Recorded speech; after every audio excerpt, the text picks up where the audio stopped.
Selamat datang di Digiteknopreneur Campus BINUS at Malang. BINUS Malang menawarkan fasilitas kampus yang modern dan lengkap, dirancang untuk mendukung proses belajar dan pengembangan diri mahasiswa, tentunya dengan lingkungan alam yang nyaman.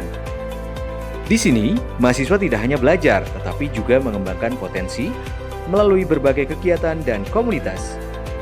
Kapan lagi berkesempatan untuk menjelajahi kota yang nyaman dengan berbagai spot wisata? Jadilah bagian dari BINUS at Malang dan rasakan pengalaman belajar yang berbeda di kota yang nyaman dan penuh inspirasi.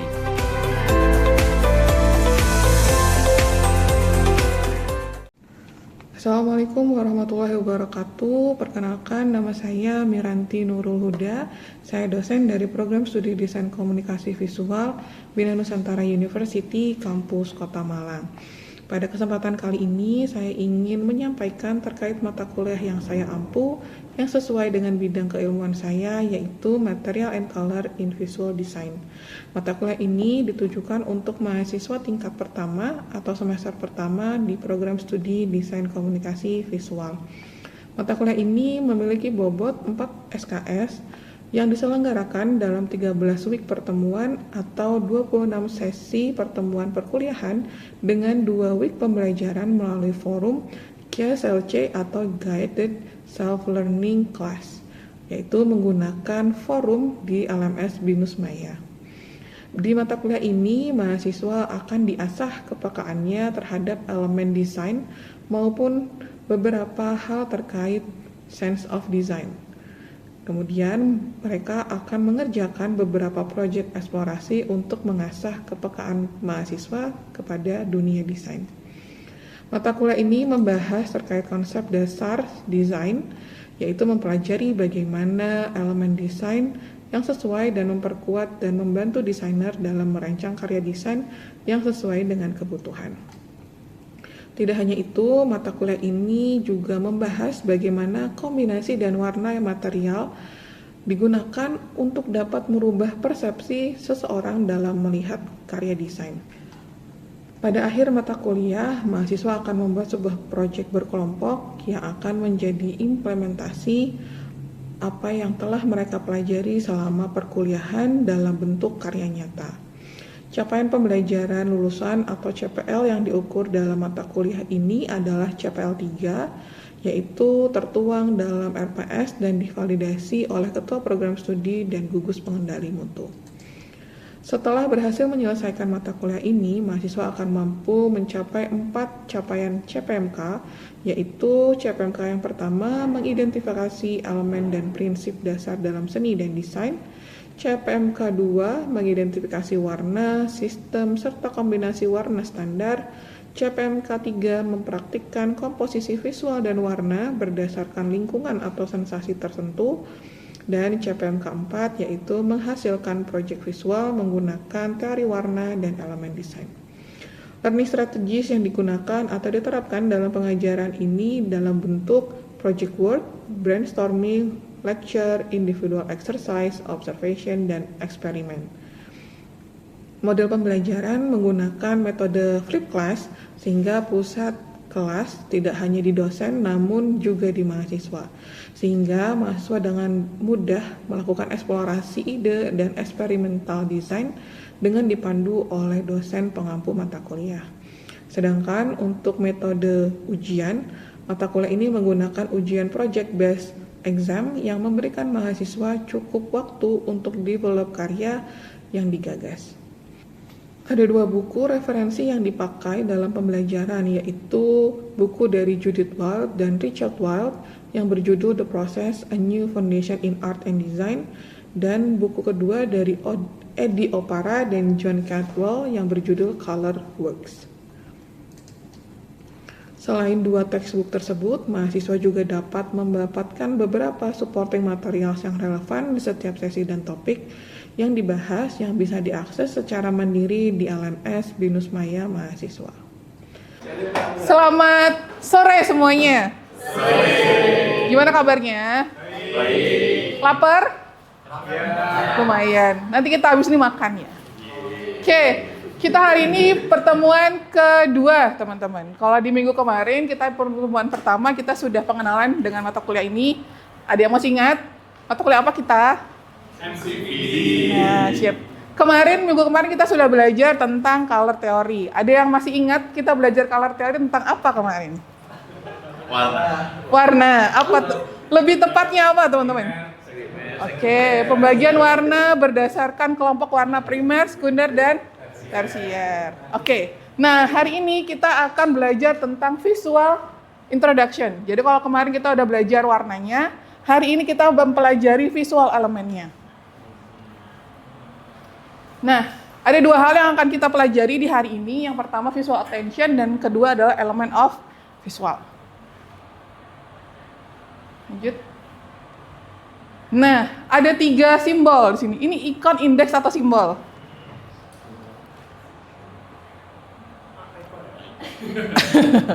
Ini icon. Atau simbol juga bisa. Yang pertama, jadi bagaimana kita bisa melihat sebuah benda, itu pastinya ada dukungan dari cahaya, ada mata sebagai reseptornya, dan ada otaknya yang memproses yang dilihat tersebut.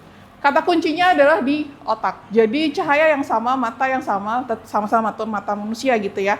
Tapi otak yang berbeda akan menimbulkan vision atau persepsi vision yang berbeda. Lanjut. Nah, biasanya si visual perception itu akan dipengaruhi oleh 3 hal. Ada culture, ada experience, dan ada psychology. Menurut kalian secara harfiah deh, visual perception itu apa?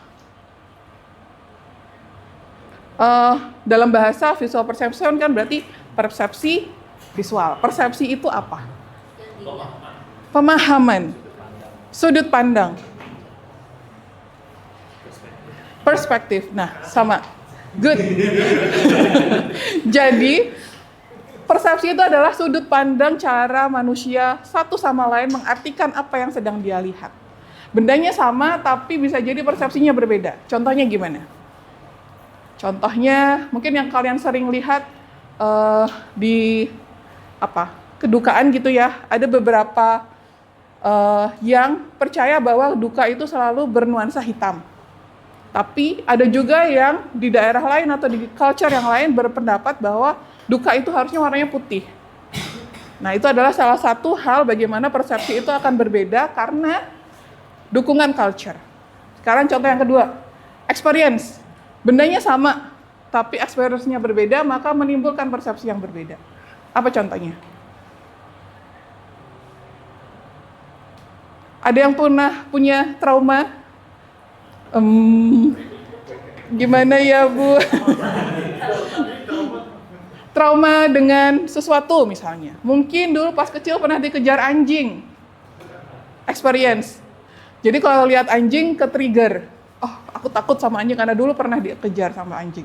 Tapi kalau ada yang punya experience yang berbeda dengan anjing, misalnya dia punya anjing kesayangan dan seterusnya, dia akan punya pengalaman yang berbeda. Gitu ya. Oke. Psikologi nggak usah dilanjut karena nanti jadi sesi curhat ya kita. Lanjut. Kemudian ada lagi namanya ilusi. Kita mengenal ada 2D dan ada 3D. 2D itu apa? Two dimension. Two dimension itu gimana? Two axis ya, X and Y. Kalau 3D, 3 axis ya, X, Y, Z. Gimana dengan illusion of 3D? Silakan, Nimai.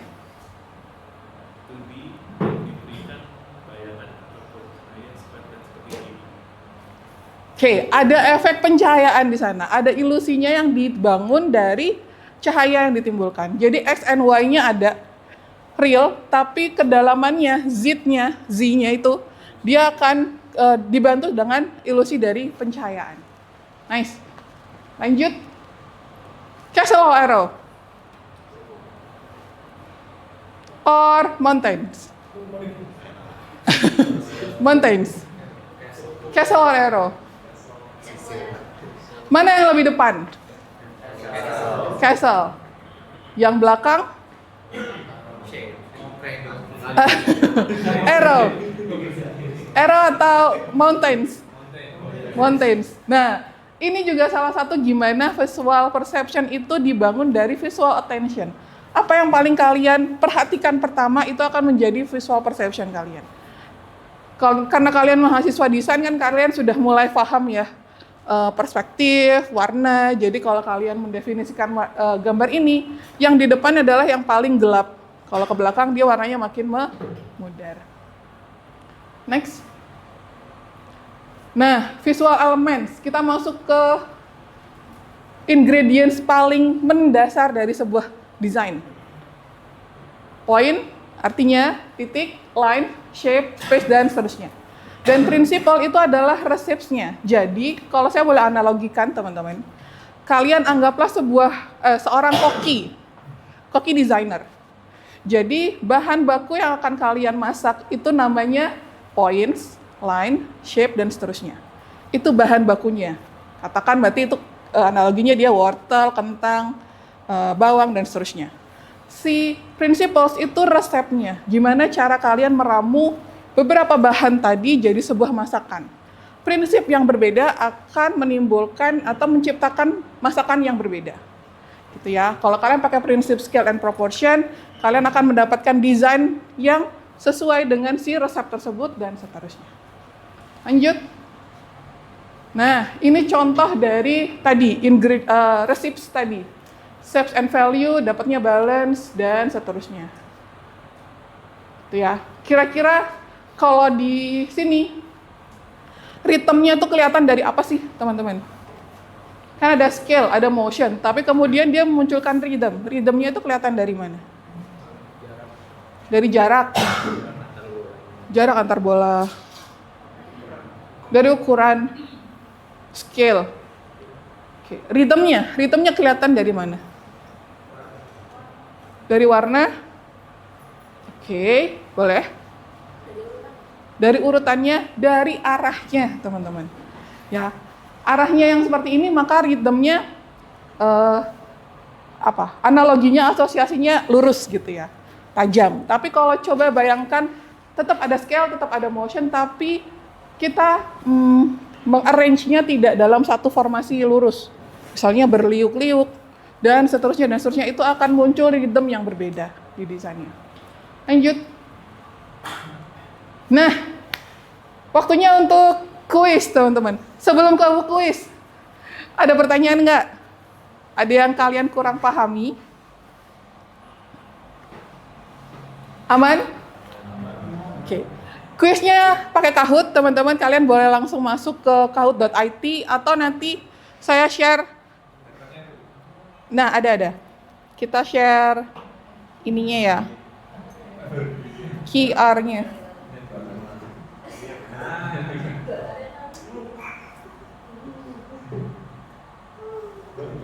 Yuk.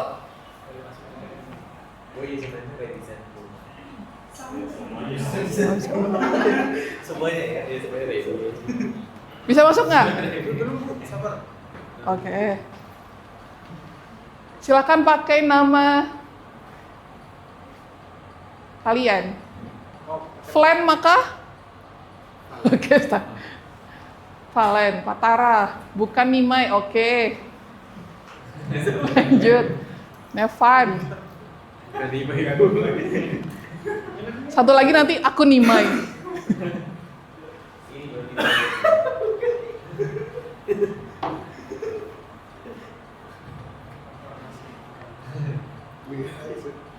Oke. 9 orang. Siapa yang pakai nama saya? Saya sendiri.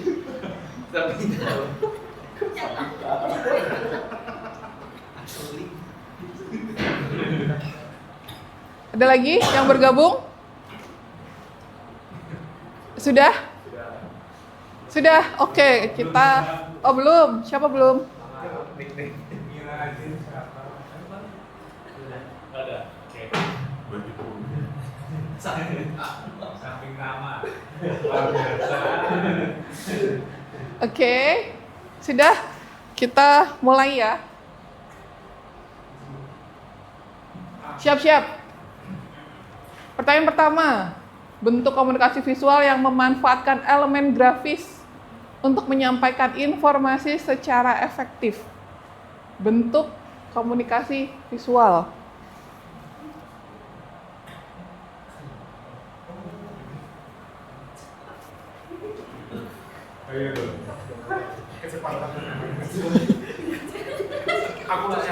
Wih. Semuanya jawab benar. Ada satu. Oh iya, mari kita lihat siapa yang salah. Oh nanti. Nomor 2, sebuah bentuk kecil yang tidak mempunyai dimensi adalah, kata kuncinya bentuk kecil, tidak memiliki dimensi.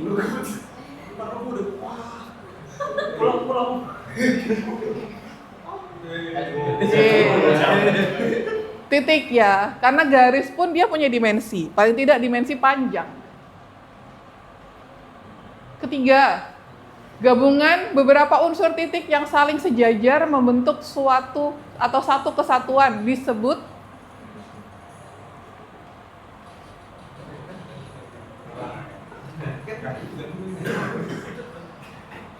yes, garis dong. Ada yang salah nih 2 orang, mari. Dan 4, unsur desain yang memiliki dimensi panjang dan lebar.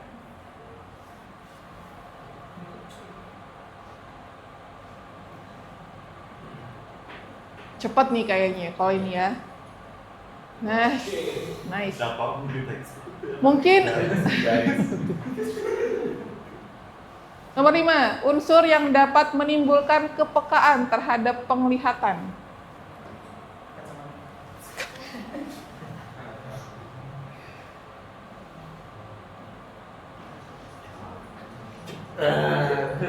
Salah bu.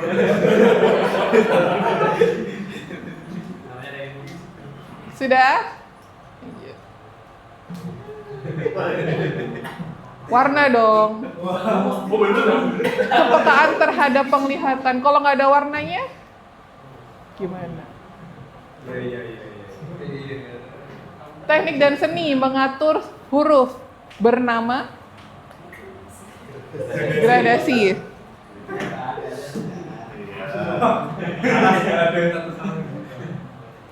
Lanjut. Gambar, bisa foto atau lukisan yang memperjelas paparan informasi di suatu buku atau karangan dan sebagainya. Disebut Tipografi. Oke. 8. Perbedaan intensitas cahaya dan warna dalam karya seni, yang paling gelap hingga paling terang.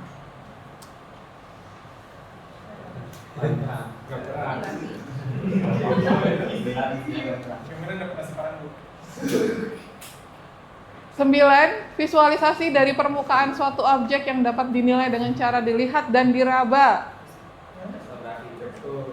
Fotografi. Cakep. Jarak antar unsur desain grafis seperti objek, background, dan teks dinamakan Fotografi.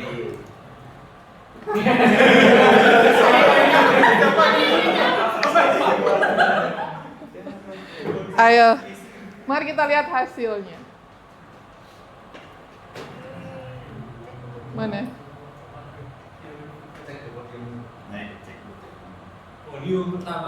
Bukan Ivan.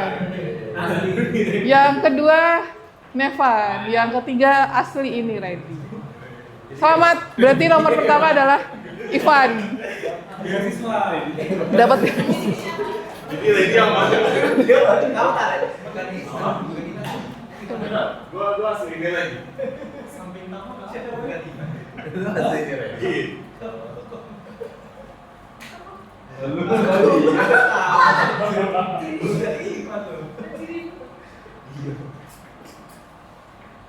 Oke, jadi teman-teman, untuk menutup, karena kalian sudah mulai memahami bagaimana visual perception dan visual elements itu berkontribusi dalam desain, supaya kalian lebih memahami, ada kelas assignment, sifatnya individual, silahkan dibaca.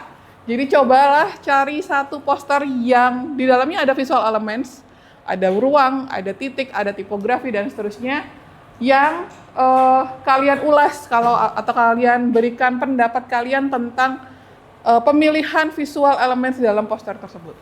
Dikumpulkan formatnya PDF di assignment di Binus Maya. Do that H+3. kelas. Hah? Tidak, H+3. Oh ya, H+3 dari jadwal kelas hari ini. Oke, jadi nanti apa yang sudah kalian ulas atau kalian tulis akan jadi bahan kita untuk diskusi di pertemuan berikutnya. Ada pertanyaan? Aman. Baik, terima kasih semuanya. Selamat mengerjakan. Yes, selesai.